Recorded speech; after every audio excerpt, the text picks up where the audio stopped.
லக்ஷ்மி சுரேஷ். இன்னைக்கு நம்ம ஒரு பொருளை பற்றியும் பேச போகிறதில்ல, ஒரு அன்பாக்சிங் வீடியோவும் இல்லை. இது வந்து என்னோட 11th பர்த்டேக்கு வந்து எங்கள் சித்தி வந்து கொடுத்த கிஃப்ட்டு. இதை நான் அப்போலேருந்து வச்சு இது மாதிரி ஒரு வீடியோ போடணும் அப்படின்னு நினச்சேன். கரெக்டாக எனக்கு வந்து இந்த டைம் இல்லை. இப்போ கரெக்டாக இப்போ வந்து போட்டிருக்கேன். வாங்க இதோட பார்க்கலாம். இதோட பேர்லாம் எனக்கு தெரில. இதில் லாஸ்ட்டாக விட்டு நின்றுச்சு. நம்ம தள்ளி விடுவோம். எல்லாமே சூப்பராக வந்துச்சுங்க. ஆனால் கடைசியில் விட்டும் போய் கொஞ்சம் நின்றுச்சு.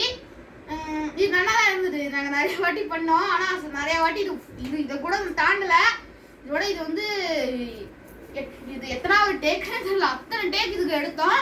அவ்வளோ கஷ்டப்பட்டு எடுத்துருக்காங்கயாச்சும் like share subscribe. Like share கூட ஆனால் சப்ஸ்கிரைப் பண்ணுங்க. நம்ம சேனல் நிறையா பேர் நம்ம சேனலை பார்க்குறீங்க, யாருமே சப்ஸ்கிரைபே பண்ண மாட்டீங்க. பண்ணுங்க கைஸ். Bye guys. இன்னொரு நல்ல வீடியோ சந்திப்போம்.